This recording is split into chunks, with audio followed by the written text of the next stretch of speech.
I'm Scott. I'm Bill. And we're the Trade Guys. You're listening to The Trade Guys, a podcast produced by CSIS, where we talk about trade in terms that everyone can understand. I'm Alex Kissling, and I'm here with Scott Miller and Bill Reich, the CSIS Trade Guys. Thanks for listening to The Trade Guys. On today's episode, we discuss the Trump administration's proposed new tariffs on Canada, the implementation of Section 301 tariffs on more than 80 countries, and the implications of tariff provisions contained within the Russian Sanctions Bill currently making its way through Congress. All that and more on today's episode of The Trade Guys.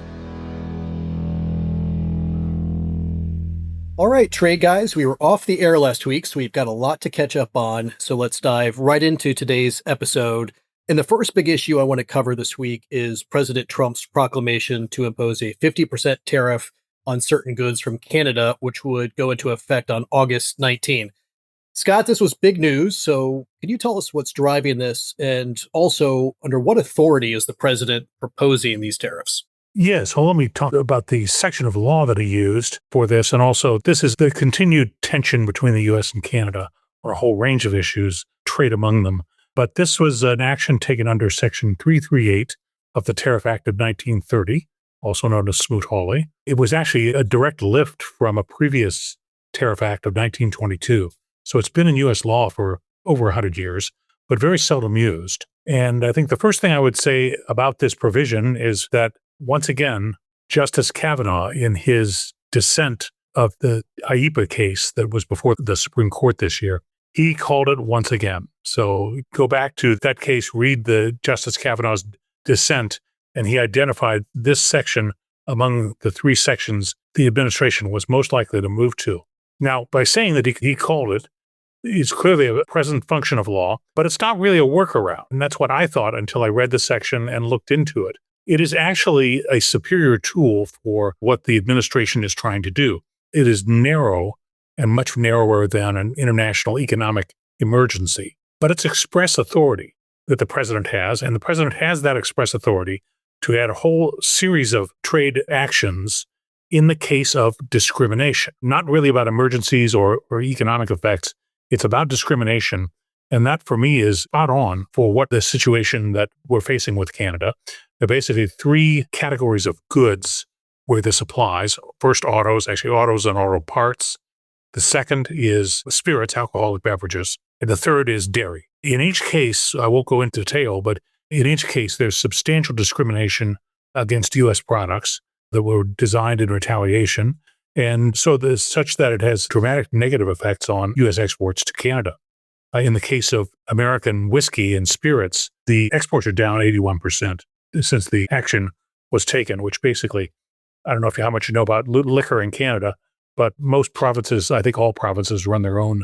It's a state monopoly selling liquor. So there's state provincial coordination very high. But in any case, this amounts to, first, only about 5% of total U.S. exports to Canada. They avoided some of the sectors which would be where we'd have the most need or the U.S. consumer would be disrupted, specifically energy, potash, an ingredient in fertilizer. They excluded critical minerals. They excluded civil aircraft, which is part of a WTO dispute. And they also excluded all the categories covered already by Section 232. So pretty clearly, they're firmly in place. This is the section of law, while it has not been used, this is a quite literal reading of what the section authorizes and who has control, and they're following it to the letter.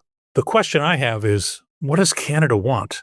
This is the part so I actually think the Trump administration is on pretty firm ground doing what they're doing. The response of Canada is somewhat puzzling because they're usually quite pragmatic when it comes time to a decision, just because they're so reliant on the U.S. for all their exports.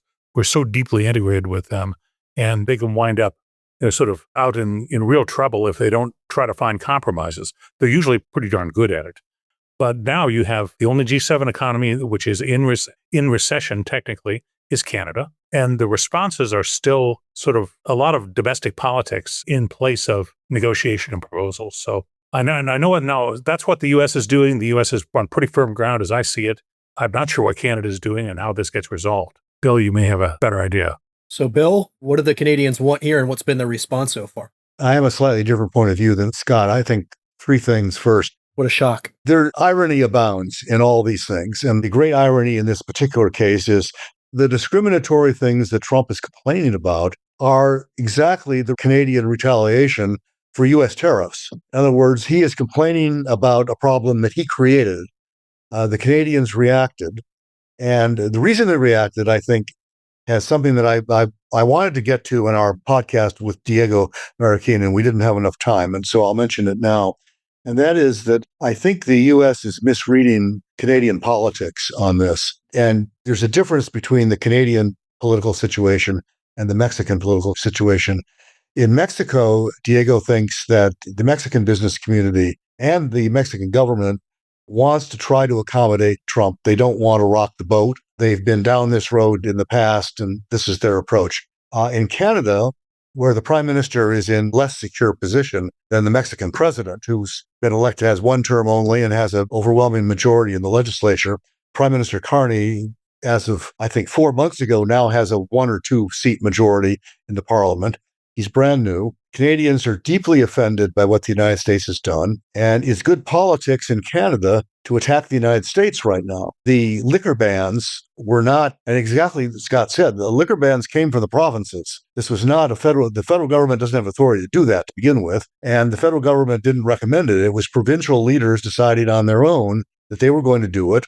And by the way, it's also individual Canadian consumers. They decided they were not going to buy American spirits. So there's a real question about, even if this was removed, whether it would make any difference as far as actual sales were concerned right now. But the dilemma, I think, for Trump is that for Carney, pushing back on the Americans is good politics in Canada.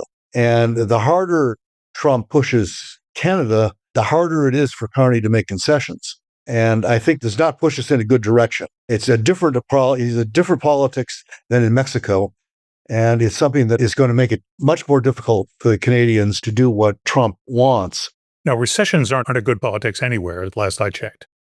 Well, exactly. So Canadian recession is probably not good for Prime Minister Carney. It's not good for anybody. He's got a little while before he has to have an election, but he's got a narrow majority in the parliament, and he's got a lot of people who are cranky about what's going on in the United States. About us, yeah. Longtime listeners, by the way, may remember Olivia's predecessor, Evan Brown, who I happened to see yesterday, and he is just back from a lengthy road trip, which took him to Alberta, among other places. And he said that everybody was very nice to it. Just to report, the Canadians remain being nice to individual Americans, but they're not very happy about the United States. In addition to the irony, I think 2 more things. I think Scott is more or less right about the statute, although I think it's a little more complicated than he's suggesting. The way I read the statute, and since it's never been used, it's first impression, there will be lawsuit. Of course. Yeah. So we'll find out what the courts think eventually. But what the statute seems to require is basically discrimination specifically against the United States. In other words, a market barrier that doesn't let anything in from other countries doesn't count. They have to treat the U.S. differently from everybody else. And I think if you look at the liquor test, it meets that test. And if you look at automobiles, I think it meets that test. I'm not so sure about dairy. I think the U.S. is the primary victim of Canadian dairy policy, no question. But I'm not sure that the dairy policy is actually phrased in such a way as to explicitly discriminate against the U.S. I actually disagree with that, particularly on cheese. European cheese has a much easier time of it than American cheese. Why? From an import standpoint. Some of that is regulatory, but there is discrimination on cheese as well. Okay, well, not knowing anything about cheese in Canada, I will temporarily concede the point. The final point is that because the statute also contains a mandatory 30-day waiting period, none of this goes into effect until August 19th. And that's convenient because there's a widespread feeling in the trade community this is another Trump leverage move. Sure, yeah. And my column this week, if anybody gets it, got a month to resolve it. Talks about that. And now they got 30 days to try to figure it out. Sure. And so I'm a little skeptical that these things will actually end up happening. There may be a deal cut. It does create the opportunity, in which you can be sure we will exploit, for another taco moment where Trump chickens out once again and settles for something that is less than the 50% that he demanded. We'll see. Scott, what are the chances this goes forward? I think it's fairly high, only because the hostility toward the Trump administration and U.S. policy in general is high enough that it's excluded pragmatism. which maybe it'll return all of a sudden, but we're not dealing constructively as we have over a very long period of time, despite occasional upsets, which happen in any relationship. So something's different now. My sense is, I can't quantify it. I can't give you chapter and verse, but my sense is it's more likely to get worse before it gets better. Okay. I was intrigued to see that the Machinists Union and the United Steelworkers, both of which are unions that have Canadian and U.S. members, have Trump urging him to think very carefully about imposing further tariffs on their items, which are steel and machinery and things like that, with respect to Canada. The letter was pretty clear in suggesting that they don't think additional tariffs on Canada are good for their members. They don't think it's good for the U.S. economy. So the natives are a bit restless there, and people that have supported Trump, like the steelworkers, down the line on tariffs, are beginning to make a distinction with Canada. And that's, I think, an interesting development. It's interesting. Well, I hope our erstwhile colleague, Evan Brown, had a wonderful time picking up his liquor and cheese in Alberta. And we miss him on this show. I want to move on to another big item that has come up, of course, since we last recorded an episode, and that's the Section 301 tariffs. The Trump administration, of course, just hit more than 80 countries with the new tariffs from anywhere from 10 to 12.5%, and they took effect right as the Section 122 tariffs were set to expire. Bill, I'm going to turn to you first. What's been the reaction since these tariffs went into effect on the 24th of July? We've talked about this a number of times before, and our expectation was that this is just replacement for the IEEPA tariffs that were invalidated, and that Trump would end up finding a way to impose them so they were more or less the same. They're beginning to do the final announcement, which went into effect July 24th, which was as the 122 tariffs were expiring. So there was no gap, which is one of the things that I had speculated about, which will make all the customs authorities happy because now they don't have to rearrange the tariff schedules twice. They only have to rearrange it once. They made some tweaks. And so what they did was not exactly what they originally proposed, which I thought was kind of interesting. I don't know what it means, but it was interesting. And I'm grateful to Peter Harrell, who has his own Substack. And if you don't get Peter's Substack, maybe you should, because it always has interesting thoughts in it. And he's actually went through the original proposals and noted a number of differences.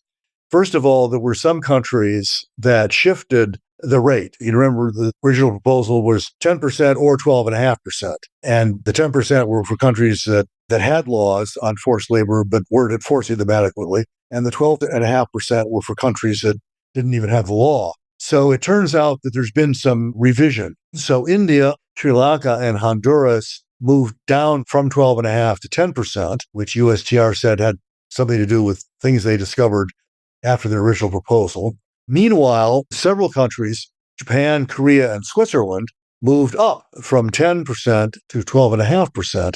So I'm not quite clear why that happened, but there it is. They moved because their 122 tariff was 10%, but they're back in the 12.5% category now. In addition, the administration made a distinction between some countries where the new rate, the forced labor rate, is stacked on top of the existing MFN rate, which is, give or take 3%, depends on what the item is. And in some countries, they've embedded the underlying MFN rate into the 301 rate. So basically, the EU, Taiwan, Japan, Korea, and Switzerland get a bit of a break because their 12.5% or 10%, as the case may be, is not stacked on top of the normal U.S. tariff. It's the total is 10 or 12.5% with the 3 or so, whatever it is embedded into it. Everybody else has it stacked on top, which means they're going to be a little bit at a disadvantage. There were also more exclusions than were originally proposed, mostly agricultural products, some metal-related products, semiconductor manufacturing equipment, which would be no surprise. So there is, it's gotten fine-tuned, might be the best thing to say about it. There will be litigation, as we expected. One lawsuit has already been filed by 2 small businessmen. And there is one that, if it hasn't been filed yet, it soon will be by, I think, the same group of Democratic attorneys general that went after the Section 122 tariffs and got thrown out of that case for lack of standing. So we'll see what happens this time around. We've talked about that in the past, Bill. You still feel that 301 is more durable from a legal standpoint than other things that we've seen in court. Well, yes. And it goes back to what Scott said about 338. It is explicit tariff authority. So the argument that the court used on IEEPA, which is the court concluded that IEEPA didn't authorize tariffs, that argument is not relevant to 301. But, you can see the vultures are circling on this already. Knives are out for the administration. And the argument is going to be, I think, largely on how sketchy the investigation was. And this is point we made several weeks ago. The absence of any real proof of what these countries are doing, and the report simply resorts to assertions. And this will be picked up by the plaintiffs, however they decide to design their case, and say it's all really fake. It's a scam designed simply to reimpose the tariffs. The investigations were not real. I don't know if the court will buy that. Clearly, the president has the authority to impose tariffs. I think Peter Harrell's comment was that, yeah, that's true, but he's kind of turned the statute on its head. The statute 301 was designed to basically give the United States leverage to deal with very specific individual cases. Yeah, let's get Scott. These things are very fact intensive. It's not so much an overall error on the part of the administration.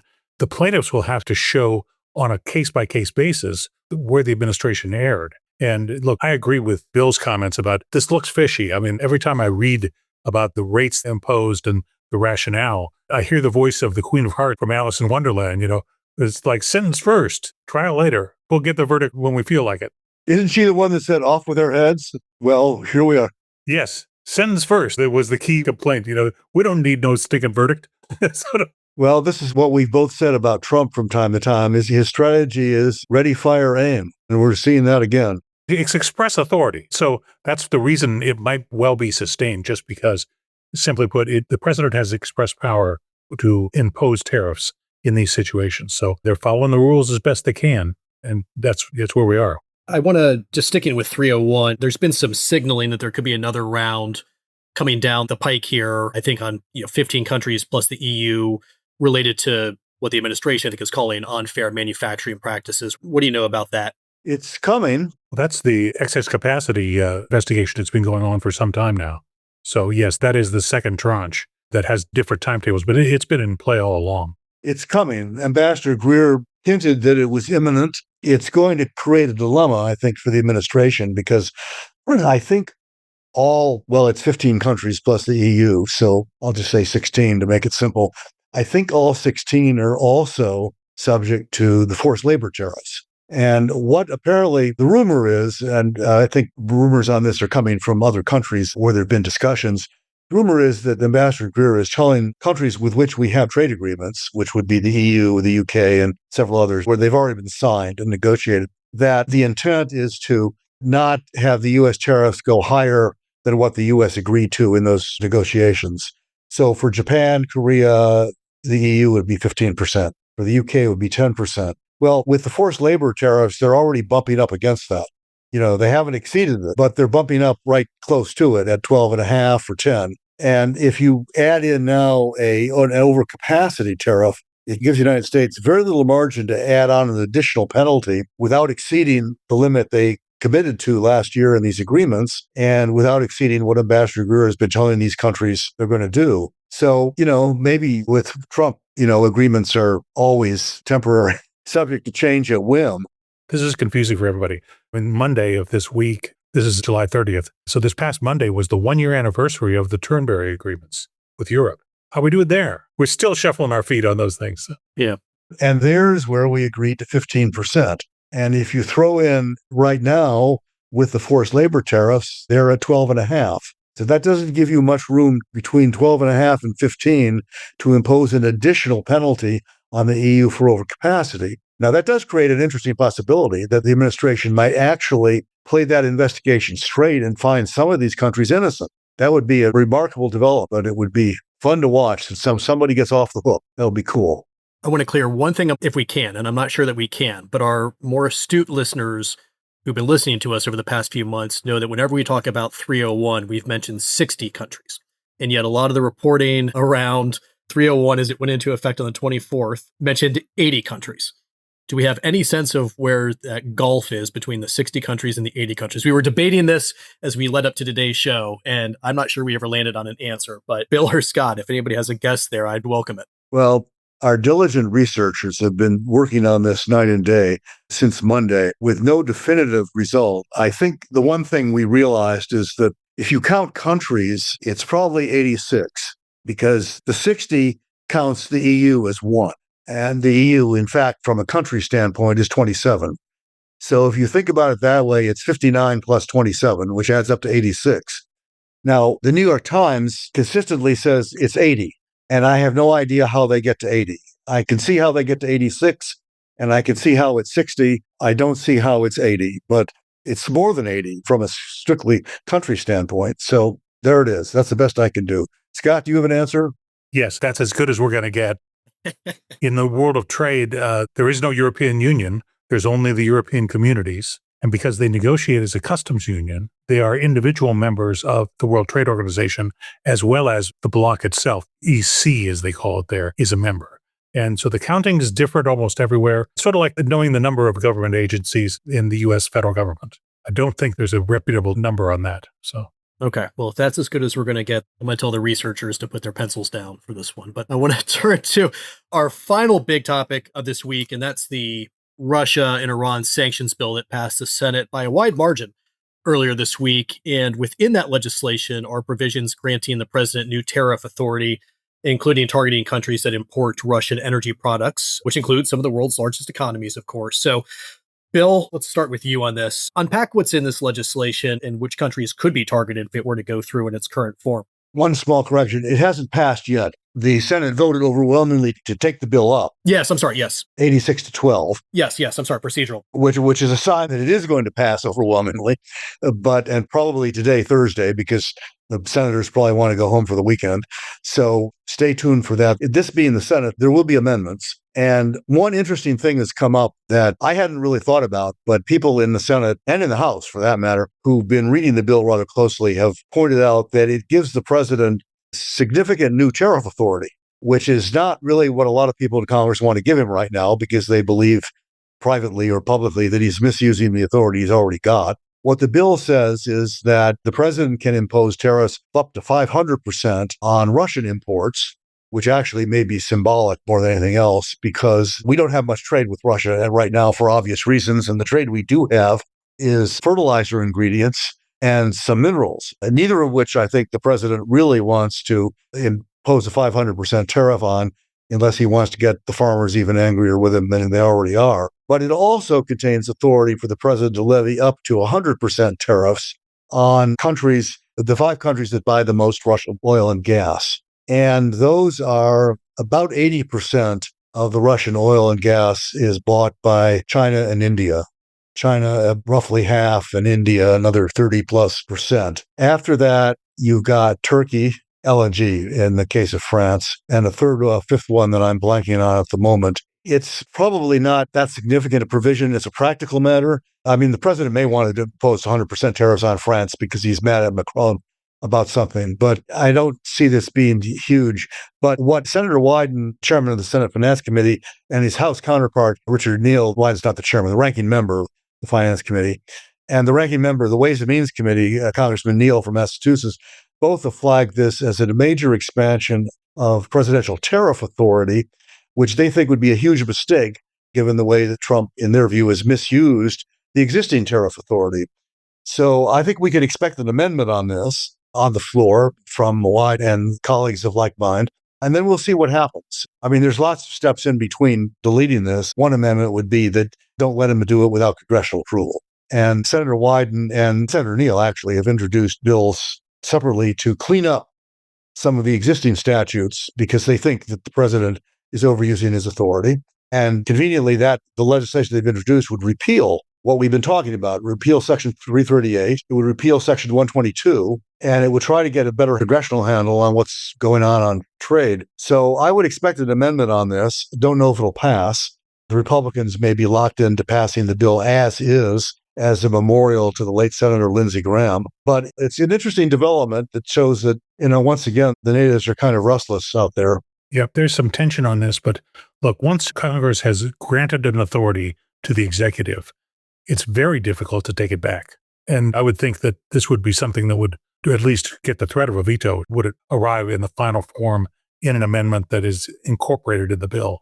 But there's a long way to go on this, and we'll have to see how many amendments and of what substance. There are many steps that Congress could take between withdrawing the authority entirely and leaving it as is with no constraints, like advisory positions or needing specific authorization for some things and not others. There's a lot of work to be done. Well, and it's moving slowly because this is Senate action. The Senate may pass it because the Senate's in this week and next. The House has gone away until September, and they still have to act on it. So this is not going to move very quickly. Fortunately, the trade guys are not taking an August recess. Given all the news, Bill is foregoing his usual August retreat to the south of France to continue recording episodes for us. Very nice of you, Bill. We appreciate that. Anytime. All right, guys, we're going to leave it there today. Thanks as always to our listeners for joining us, and we'll be back with you again next week. Take care until then. Thank you. Thank you.